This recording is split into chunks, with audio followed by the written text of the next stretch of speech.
There are moments when your soul aches in silence, and you don't even know why. But heaven does. The angels say, you were chosen for a sacred encounter, not because you were ready, but because you were true. From the beginning, this connection felt different. He came into your life not just by coincidence, but by divine choreography. There was a magnetic pull, subtle yet inescapable, as if the universe had placed his shadow next to your light to awaken something dormant in both of you. He doesn't know why he thinks about you at the most unlikely hours. Why your smile interrupts his routine thoughts. Why your presence, even in memory, settles over him like a question he can't answer. But the angels know. Your path crossed is not to complete him, but to mirror back what he's been refusing to see, the part of him that still believes in love, in surrender, in unspoken truth.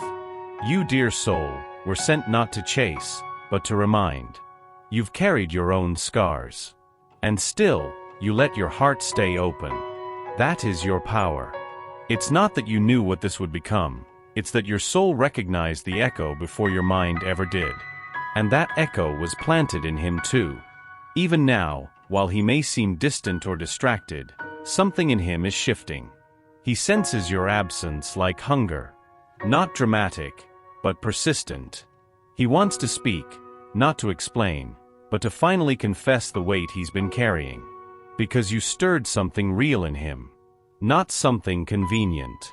Not something scripted. Something eternal. This is not an ordinary story. The angels are clear. You were never meant to be just a chapter in his life. You are the question his soul was born asking. And still, you wait with trembling faith, wondering if what you feel is real. Let me tell you, it is. And you are not imagining the way heaven moved the pieces for this meeting. He may not be ready yet to speak the truth aloud, but the truth is already alive inside him. And it's your presence that gave it breath. Before I formed you in the womb I knew you, and before you were born I set you apart. Jeremiah 1 verse 5. He didn't build the walls overnight. They've been there longer than he admits, some passed down like an inheritance, others built stone by stone with every heartbreak, betrayal, and unmet expectation. The angels whisper, he guards his heart not to hurt you, but because he was never taught how to be fully seen. This isn't about you. And it never was. His distance isn't a rejection. It's a defense. His silence? A language he learned to survive. And when you stepped into his life with that unshakable grace, that softness that didn't demand but revealed, something inside him cracked open. Not everything he feels makes sense to him. He was doing fine, or so he thought, until you disrupted his patterns just by being. And that frightened him. You see, love was never shown to him as safe. He was taught that love leaves, or worse, that love changes its mind. So when he felt yours pure and steady, it collided violently with every fear he's buried beneath his skin. Sometimes he looks at you and sees possibility. Other times, he sees a mirror reflecting back the parts of himself he's not proud of. And when that happens, he runs. Not because you did anything wrong, but because the weight of being loved unconditionally feels unbearable to someone who is taught to earn everything. He struggles to trust that someone like you, someone who doesn't try to fix him, only see him, could stay. So he hesitates. He builds walls with distractions, with busyness, with logic. He tells himself it's better not to feel too much. But feelings don't wait for permission. And your presence awakened the parts of him he kept locked away. The angels say, he doesn't yet know how to love you. But he's starting to understand he can't live without the light you bring. If he pulls away, it's because he's afraid.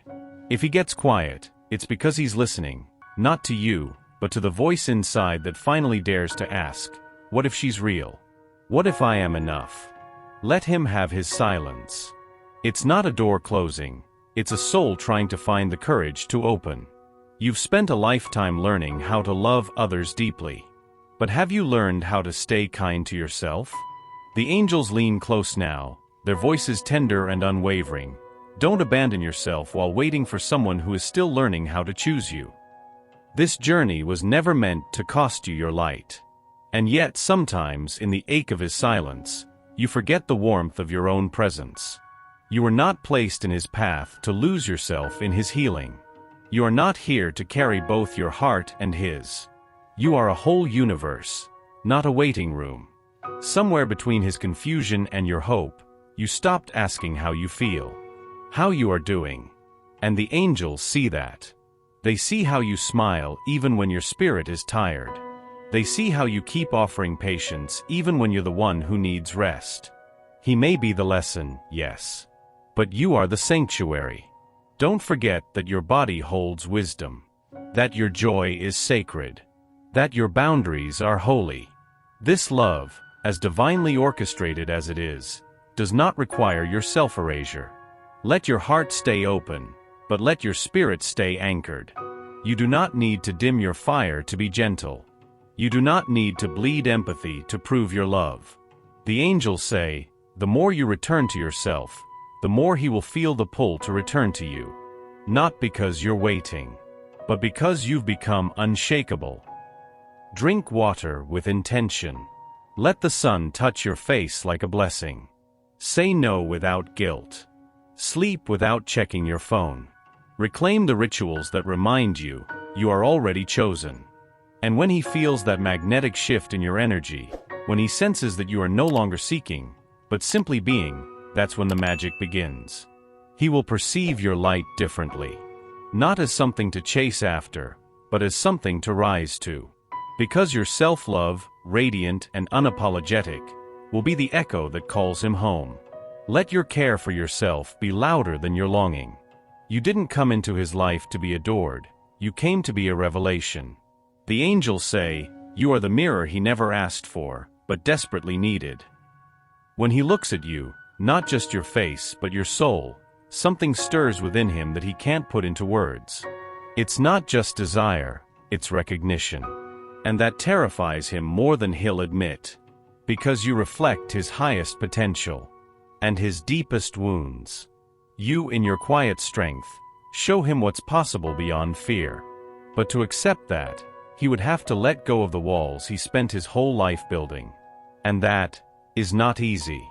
He never knew that someone could see his shadows and still choose to stay. He never realized that presence could feel like healing instead of pressure. Your laughter reminds him of joy. Your silence teaches him the value of listening. Your gaze holds space for his pain without demanding that it be resolved. That's why he pulls away. Not because you are too much, but because you are exactly enough. Enough to unearth every truth he's buried. You show him who he could become if he dared to choose light over fear. Sometimes, dear soul, the hardest thing for someone to accept is to be loved by someone who truly sees them. Not the version they present. Not the mask they wear. But the soul underneath, raw, flawed, divine. And you? You don't flinch. You stand there in your understanding, in your compassion, in your unwavering grace. And that is the most beautifully terrifying thing he's ever experienced. The angels whisper, he sees himself in your eyes. And it humbles him. So if he withdraws, let him. That's the discomfort of awakening. That's the mirror doing its sacred work. Stay rooted in who you are. Not to convince him, but to remain steady as his reflection. Because when his soul is ready to remember who he truly is, it's your light he'll return to.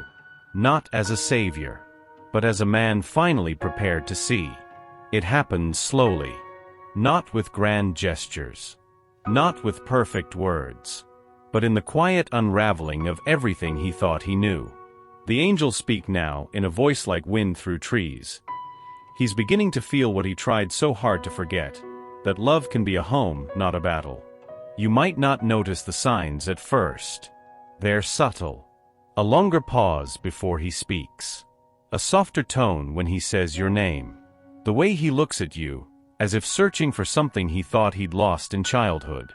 He doesn't call it awakening. He wouldn't even know how. But deep inside, something is shifting. A remembering. A return. His heart, long silenced by logic, by pain, by fear, has begun to stir. And it's your voice that echoes in the stillness. Your kindness that lingers when he tries to revert to old patterns. He reaches for distractions, but they don't satisfy. He turns away, but the image of you remains. He tries to rationalize you away, but nothing makes sense anymore, except you. This is not just about romance. This is about soul contact. You activated something in him, not by trying, but by just being. And now, the seed you planted with your presence is beginning to crack open. The angels say, he doesn't know it yet, but he's starting to crave peace more than control. And that is the beginning of all healing. He might still speak in circles, still pretend he's unaffected. But inside, the illusion is crumbling. And in its place, space. For love. For truth. For you. Hold that space with compassion, not urgency. You are not waiting, you are witnessing. And what you're witnessing is sacred. He's waking up. Not to who you are, but to who he is, when he's near you. There is a rhythm to him pulling close and then drifting away, not random, but grounded. The angels say, he returns not because he's confused, but because his soul never left. You feel it in your bones every time he comes back. That flicker of hope mixed with fear, wondering if this time will be different. And then, the quiet exit, the sudden chill. You've blamed yourself more than once. Wondered if you said too much or not enough. If your light was too bright or your love too real. But hear this now, his leaving is not your failure. It's the tension of transformation. He moves in cycles because his healing is not linear. Because every time he feels safe in your presence, an old fear awakens inside him. Fear of losing himself. Fear of needing you. Fear of being seen. There's a boy inside the man. One who never learned that love doesn't always leave. One who was taught to expect abandonment before affection. So when he begins to feel at home with you, his first instinct is to run. And yet, he always returns. Because there is no forgetting the warmth of your energy. No replicating the peace you offer. No replacement for the way your silence holds space for everything he cannot say. The angels reveal, each return is a new layer peeled back. Each goodbye is a lesson in disguise. He may not understand this cycle, but his soul does. And so does yours. You weren't sent here to fix his rhythm. You were sent to dance your own, steady, sacred, sovereign. You don't have to chase him. The truth is already chasing him from within. When he leaves, let him walk. When he returns, let your boundaries speak the language of love that knows its worth. You are not a revolving door. You are a temple. He will only stop running when he realizes that love was never meant to be earned, only received. And you, simply by being, are teaching him that. Love is not a promise. It is a presence. And yours has been his remedy long before he could name the wound. The angels murmur, you loved him where it hurt. That's why he can't forget you. You didn't demand healing. You became it. Not with grand declarations, but in the way you listened when he stumbled through his own silence. In the way you smiled at him like he was whole, even when he wasn't sure he was worth seeing. Your love, tender and unapologetic, didn't try to fix him. It witnessed him. And in that witnessing, something ancient inside him began to mend. He doesn't talk about it. He might even act like nothing has changed. But when he lies awake at night, it's your energy that stills his storm. It's your voice he hears in the quiet. Your patience that echoes when his mind grows loud. You've become the prayer he never knew he was making. And even now, even with the space between you, your love is working in him. Quietly.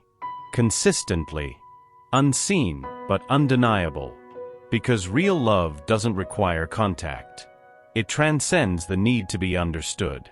It works through memory, through presence, through the sheer force of a soul willing to stay soft. He may be too proud to say it. Too afraid to admit how much your energy soothes the ache he thought was permanent. But he feels it. Every time you forgive his hesitation. Every time you stand firm in your truth without shrinking. He doesn't know how to name the healing, but he knows who brings it. The angels say, your love reached where his hands could not.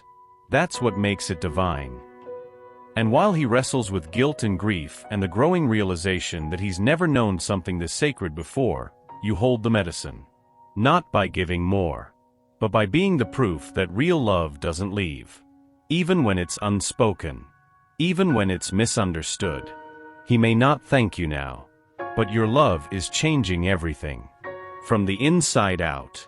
There is a timing beyond your understanding. A choreography of souls written before breath, before birth. The angels say, this love isn't late. It's being prepared in silence. You've questioned the delays. Wondered if you misunderstood the signs. Felt the ache of waiting stretch into something heavy. But heaven hasn't forgotten you. This path, winding, sacred, unfinished, was designed to stretch your spirit, not break your heart. You were never meant to chase. You were meant to trust. And yes, it's hard. To believe when you see no progress. To hold hope when your hands are empty. To keep walking when the road disappears beneath your feet. But every moment that feels stagnant is actually sacred stillness, a pause where God rearranges the stars. You are not alone in this pause. He feels it too. He doesn't know why he's restless. Why nothing feels right without your energy near. Why his heart tugs in your direction, even when his mind says to stay away. He's being guided too. Not by logic. By light. The same light that brought him to you in the beginning. The same light that refuses to dim, even now. You don't need to know the how. You only need to remember the who. And that you were never sent into this connection to be forgotten. God does not orchestrate half-stories. He finishes what he begins. The angels place their hands on your shoulders now, gentle and firm. It is not your job to hurry what is divine. Just keep your heart open. Keep your faith steady. And when the time is right, not by the calendar, but by the soul's readiness, the path will clear. The words will come. The reunion will unfold. Because what was written in spirit cannot be erased by fear. It is God who arms me with strength and keeps my way secure. Psalm 18 verse 32. There is a door he stands in front of every night, hand trembling on the handle, heart pounding too loud to ignore. It's the door to you, to truth, to love. But the angels sigh, he fears what he's never learned to open. He wants to love you. That much is true. But love to him has always been a battlefield, not a sanctuary. He's been told to toughen up, to control, to show strength like armor. But what you ask of him isn't strength, it's softness. And that's the scariest thing of all. Because vulnerability has cost him before. And now, in front of someone as radiant, as real as you, he fears being seen without the mask. He fears being found unworthy. He watches how you speak with kindness and not calculation. How you stay, even in discomfort. And it confuses him. He's still waiting for the part where you change your mind. Where love becomes conditional. But you don't. You remain. You forgive. You shine. And that disarms him more than rejection ever could. There is a trembling in his soul, not from a lack of desire, but from the weight of your presence. He senses that if he walks through that door, nothing will ever be the same. The angels reveal, he is not avoiding you. He is facing his entire past in your eyes. It's not easy to love someone who is afraid of being loved. It requires grace that doesn't demand, presence that doesn't pressure, faith that doesn't waver. And you, dear soul, have embodied all three. Even when you doubted yourself, you never doubted his worth. And that is changing him. Let him knock when he's ready. Let the door remain unlocked, but never abandoned. Because true love never forces, it invites. And when he is brave enough, he will walk in. Not because he overcame fear, but because love led him back to his truth. You've done all you could. Not by fighting, but by staying soft in a world that taught you to harden. The angels gather now, their wings brushing the air around you. And they speak as one. You were never meant to chase love. You were meant to remember it. And that's what you've done here. You remembered what it means to see someone's soul and stay. What it means to love without needing to be right. What it means to hold your own heart with the same reverence you once gave away too easily. He may not have arrived yet. Not fully. Not in the way your heart envisioned. But the journey you walked, with patience, with clarity, with unshaken grace, was never in vain. The healing happened. In him. In you. In the space between. And now, you are free. Not because he chose you, but because you finally chose yourself. This isn't an ending. This is surrender. The holy kind. The kind where you release control, not out of exhaustion, but out of trust. You trust that love doesn't require proof. That timing doesn't need to be perfect. That what is meant will never need to be forced. The angels remind you, he felt your soul long before he understood your name. If he returns, let it be because his heart is ready, not because your silence made him panic. If he stays away, let it be because the story is complete, not because you weren't enough. There is peace in knowing you didn't abandon yourself to be loved. There is freedom in letting go without bitterness. There is power in saying, I trust the divine order more than my own fear. So breathe now. The rest is not up to you. And love, true love, always circles back. Sometimes as a reunion. Sometimes as a deeper version of yourself. But always, always as a gift. Amen.